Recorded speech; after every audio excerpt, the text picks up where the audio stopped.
శ్రీమాత్రే నమ. జయ గురు దత్తాత్రేయ నమ. వృషభ రాశి వారికి ఎప్పట్లాగే ధనయోగాలు ఇంకా కంటిన్యూ అవడం జరిగింది.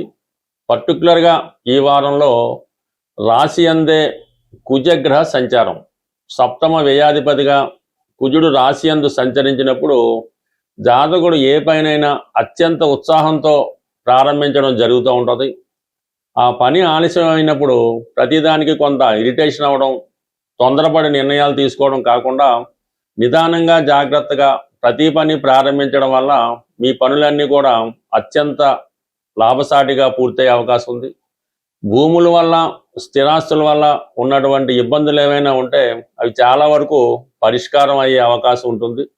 మీరు ఎవరితో అయితే పోటీ పడుతున్నారో, ఎవరైతే మీరు శత్రువులుగా భావిస్తున్నారో వారు మీకు మిత్రులుగా మారడం జరుగుతుంది. జీవిత భాగస్వామితో ఉన్నటువంటి విభేదాలు చాలా వరకు కంట్రోల్లోకి రావడం జరుగుతుంది. అంటే జీవిత భాగస్వామి కాకుండా మనం ఎవరితో అయితే కలిసి వ్యాపారం చేస్తామో, జాయింట్ వ్యాపారం చేస్తామో, మన కస్టమర్స్, ఖాతాదారులు వీళ్ళంతా కూడా మనకి సప్తమ భావం చెప్తూ ఉంటుంది. సప్తమాధిపతి కుజుడు రాశి యందు సంచరించడం వల్ల వాళ్ళంతా కూడా మీ కంట్రోల్లోకి రావడం జరుగుతూ ఉంటుంది. ఇక ప్రధానంగా మీకు ధనస్థానంలో ఏర్పడినటువంటి బుధాదిత్య యోగం చాలా నైపుణ్యంగా, తెలివితేటలుగా ప్రతి వ్యవహారాన్ని నిర్వహిస్తుంటారు. కుటుంబ సభ్యుల్లో ఎవరో ఒకరికి ప్రభుత్వ ఉద్యోగం రావడం కానీ, ప్రైవేటు ఉద్యోగం కానీ, అంటే వారికి ధన సంపాదన పెరుగుతుంటుంది, కుటుంబ గౌరవం పెరుగుతూ ఉంటుంది. ఇది ప్రధానంగా విద్యార్థులకి చాలా అనుకూలించే అవకాశం ఉంటుంది. మీరు నిరుద్యోగులై ఒక ఇంటర్వ్యూకి వెళ్ళినా, ఒక కాలేజీ సీటు కోసం ప్రయత్నం చేసినా 100కి 100 రూపాయలు మీ యొక్క నైపుణ్యానికి తగు విధంగా గుర్తింపు రావడం జరుగుతుంది. మెయిన్గా ఏంటంటే మీకు ధన సంపాదన పెరుగుతుంది, కొత్తగా ధన సంపాదన పెరుగుతుంది. ఇది నిరుద్యోగులకి చాలా గొప్ప మంచి అవకాశం అన్నమాట. మీరు పోలీస్ డిపార్ట్మెంట్లో ప్రయత్నం చేసినా, ఈ సెక్యూరిటీ సంబంధించిన విషయాల్లో కానీ, టెక్నికల్గా, మెకానికల్గా మీరు ఏ రంగంలో ఉన్నప్పటికీ కూడా మీరు గట్టి ప్రయత్నం చేయకుండా సాధారణ ప్రయత్నం చేసినా కూడా మీ టాలెంట్ను బట్టి మాత్రమే ఈ సమయంలో మీరు కోరుకున్న విధంగా ఉద్యోగ ప్రయత్నాలు ఫలించడం, ఆదాయం రావడం లభిస్తూ ఉంటుంది. సో రవి ధనస్థానంలో ఉన్నప్పుడు ప్రభుత్వ పథకాలు మీకు అనుకూలంగా వస్తాయి. ప్రభుత్వం వారి సహకారం ఏదో విధంగా మీ కుటుంబానికి కానీ, మీకు కానీ లభించడం జరుగుతుంది. అలాగే మీరు చిన్నవారు అయి ఉంటే మీ తండ్రి గారి సహకారం కానీ, తండ్రి గారి ప్రోత్సాహం కానీ మీకు లభించడం కూడా జరుగుతూ ఉంటుంది. లాభస్థానంలో శని భగవానుడు, ధనస్థానంలో రవి, ఈ రెండు కూడా వారసత్వ సంపద మీకు వచ్చే అవకాశం ఉంది. అంటే పెద్దవాళ్ళ ద్వారా, తాతగారి ద్వారా కానీ, తండ్రి గారి ద్వారా కానీ మీకు రావాల్సినటువంటి సంపద కానీ, ఏదో ఒక గుర్తింపు కానీ ఈ సమయంలో రావడం జరుగుతుంది. ప్రధానంగా మీరు ఏదైనా ఒక ప్రభుత్వ సంస్థలు, అది ఎండోమెంట్స్ డిపార్ట్మెంట్ కానీ, ఏదైనా దేవస్థానాలకు సంబంధించింది కానీ, వారసత్వంగా మీకు రావాల్సినటువంటి ఏదైనా ఉద్యోగాలు లాంటివి ఉంటే ఈ సమయంలో ప్రయత్నం చేయడం అన్నది 100కి 100 రూపాయలు మంచిది. వాళ్ళు ఎటువంటి పోటీ పెట్టినా మీరు దాంట్లో సక్సెస్ అవ్వడానికి కూడా కారణం అవుతూ ఉంటుంది. ఇక ప్రధానంగా గురువు మీకు తృతీయ స్థానంలో ఉన్నప్పుడు ఇది ఉపాధ్యాయ వృత్తిలో ఉన్న వాళ్ళకి, న్యాయవాది వృత్తిలో ఉన్న వాళ్ళకి చాలా మంచి ప్రోత్సాహకరంగా ఉంటుంది.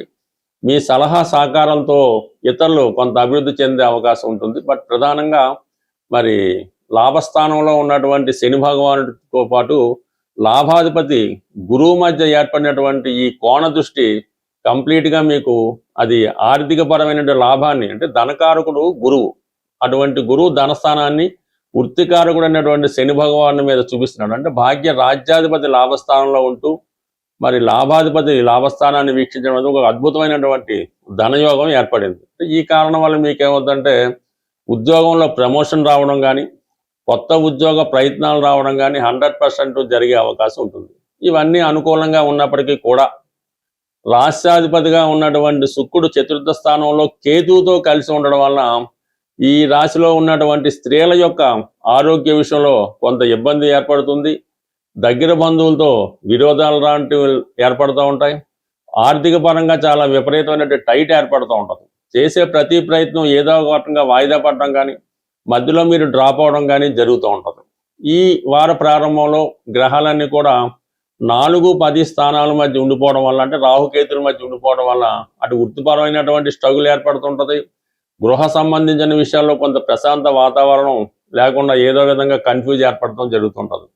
ఈ కారణం వల్ల మీరు ప్రశాంతమైనటువంటి లైఫ్ కోసం, ఈ శుక్రగ్రహ అనుగ్రహం కోసం శుక్రవారం రోజు ఏదైనా లక్ష్మీ అమ్మవారి ఆలయం దర్శించి విధి విధానంగా అమ్మవారిని పూజించడం వల్ల అటు గృహంలో శాంతి ఏర్పడుతుంది, వృత్తిపరంగా ఎదురవుతున్నటువంటి సమస్యల నుంచి సునాయాసంగా బయటపడడం కూడా జరుగుతూ ఉంటుంది. బట్ ఏదైనా ఈ రాశి వారు చాలా కసిగా ఈ వారం మీ ప్రయత్నాలు ప్రారంభిస్తారు.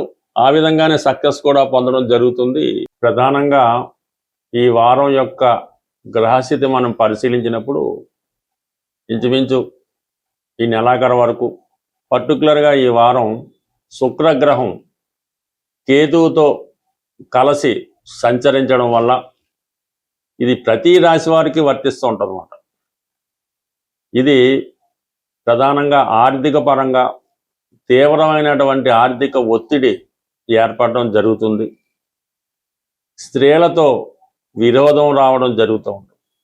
అలాగే మీరు స్త్రీ అయి ఉంటే వ్యక్తిగతంగా మీ ఆరోగ్యం ఇబ్బంది పడడం కానీ, ఇతరుల చేతిలో మోసపోవడం కానీ జరిగే అవకాశం ఉంది. ఇది ఏ రాశితో సంబంధం లేదు. ఈ శుక్రుడు ఈ విధంగా ఉన్నప్పుడు కంప్లీట్గా ఇటువంటి ఇబ్బందులు ప్రతి ఒక్కరికి రావడం జరుగుతూ ఉంటుంది. సో ఈ సమయంలో మీరు చేయవలసిన పరిహారం ఏదైనా అంటే కంప్లీట్గా ఇది ఒక రోజుతో సరిపోదు.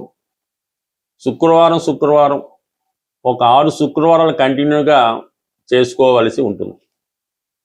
సాయంకాలం సమయంలో అంటే సూర్యాస్తమం అయిన తర్వాత ఏదైనా ఆంజనేయ స్వామి వారి ఆలయం కానీ, సుబ్రహ్మణ్య స్వామి వారి ఆలయం అయినా పర్వాలేదు. సాయంకాలం పూట ఒక ఎరుపు రంగు పువ్వులు, మందార పువ్వులు కానీ, గులాబీ పువ్వులు కానీ చాలా ఫ్రెష్గా ఉండాలి. ఒక 6 తీసుకొని ఆ హనుమాన్ దేవాలయంలో స్వామికి సమర్పించవలసి ఉంటుంది. అలాగే బాగా సుగంధపూరితంగా ఉన్నటువంటి అగరబత్తీలు అన్నమాట. అంటే కామన్గా వెలిగిస్తే మొత్తం చుట్టుపక్కలంతా వ్యాపించే విధంగా కొన్ని అగరబత్తీలు ఉంటుంటాయి కదా, అటువంటి ఒక ప్యాకెట్ ఆ స్వామివారి దేవాలయంలో ఇచ్చి అవి అక్కడ వెలిగించడం, అంటే ధూపం వచ్చే విధంగా వెలిగించడం వల్ల మరి మీరు ఆ దేవాలయంలో కూర్చొని లక్ష్మీ అష్టోత్తరం కానీ, శ్రీ సూక్తం కానీ, కనకదార స్తోత్రం కానీ సైలెంట్గా పఠించడం వల్ల కంప్లీట్గా మీకు ఈ 6వ వారం వచ్చే లోపల ఈ యొక్క ధనలాభం కలిగే, అంటే ఎప్పుడైతే ఒక వ్యక్తికి ఈ స్త్రీల నుంచి విమర్శలు రాకుండా, స్త్రీలతో శత్రుత్వం లేకుండా, స్త్రీల యొక్క అనురాగం కానీ వాళ్ళ యొక్క ప్రేమని పొందినప్పుడు ఆటోమేటిక్గా ధనం కూడా ఆ విధంగా వాళ్ళని ఆకర్షించడం జరుగుతూ ఉంటుంది. అందువల్ల ఈ సమయంలో మీరు ఈ 6 వారాలు కూడా స్త్రీలతో, అంటే తల్లితో కానీ, చెల్లెలతో కానీ, అక్కగారితో కానీ, ఈవెన్ ఎవరితో కూడా శత్రుత్వం పెంచుకోకుండా కంప్లీట్గా మీరు ఈ నియమం పాటించడం వల్ల మీ జీవితంలో కంప్లీట్ మార్పు రావడం జరుగుతుంది. గురువు బలంగా ఉన్నప్పుడు కూడా మనకి పరిహారాలు చేయనప్పుడు అవి ఫలిస్తూ ఉంటాయి. అదే గురువు బలహీనంగా ఉన్నా కూడా మనకు పరిహారాలు ఫలించవు. కాబట్టి ప్రస్తుతం గురువు ఉచ్చులో ఉండడం, అయితే శుక్రుడు ఈ విధంగా బలహీనం అవటం వల్ల సంపూర్ణమైనటువంటి ఫలితాలు మీరు పొందలేకపోతుంటారు. ఈ కొద్దిపాటి రెమెడీ చేసి చూడండి, బాగుంటుంది. బట్ ఇవన్నీ మనకి చేయలేము అనుకున్న వాళ్ళు కంప్లీట్గా ఒక మంచి రోజు చూసి మీ నక్షత్రానికి సాధన తార వచ్చే రోజు ఒక 41 రోజులు కంటిన్యూగా ఒకే టైంలో ప్రతిరోజు అదే టైంలో ఈ కనకదార స్తోత్ర పారాయణ చేయడం వల్ల కానీ, నిశ్శబ్దంగా దాన్ని వినడం వల్ల, అంటే దృష్టి మరల్చకుండా వినడం వల్ల 41 రోజు చేయడం వల్ల కంప్లీట్గా మీరు ప్రారంభం రోజు ఏదైతే సంకల్పంతో చేశారో ఆ సంకల్పం అన్నది 41 డేస్ తర్వాత మీకు, అంటే లోపులోనే దాని యొక్క ఫలితం మీరు పొందడం జరుగుతుంది. ఇందులో నమ్మకం ఇంపార్టెంట్.